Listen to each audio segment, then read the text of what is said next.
इतनी ठंड में ये व्यक्ति पानी पे डुबकियां क्यों लगा रहा है?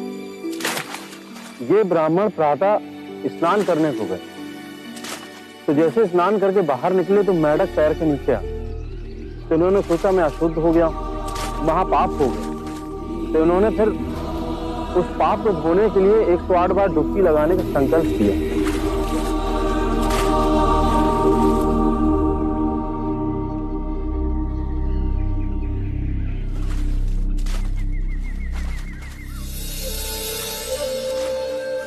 सुनिए, आप ठंड से कांप रहे हैं। यदि ऐसा करेंगे तो बीमार पड़ जाएंगे। महात्मा, अनजाने में मुझसे पाप हो गया। ये नदी गंगा नदी की उपनदी है। इसमें नहाने के बाद मेरे पाप धुल जाएंगे। इस नदी में डुबकी लगाने से यदि आपके पाप धुल जाएंगे, तो इस नदी में रहने वाले मेंढक के ऊपर पांव आने पर आप अपवित्र कैसे हो गए?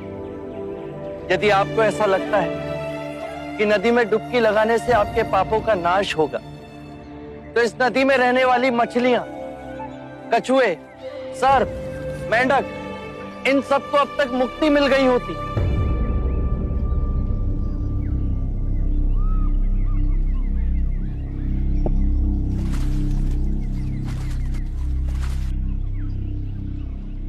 बात तो सत्य कह रहे हैं महानुभाव। नदी में डुबकी लगाने से पापों का नाश नहीं होता। अपने पापों का नाश करने के लिए विवेक जगाना आवश्यक है। इतनी साधारण बात को समझाने वाला कोई असाधारण ही हो सकता है। महात्मन,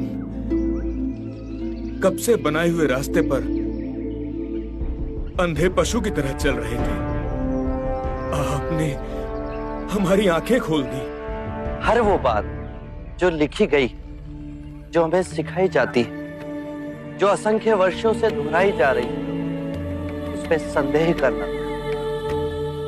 अपो दीपो भव, अपना दीपक स्वयं बनो।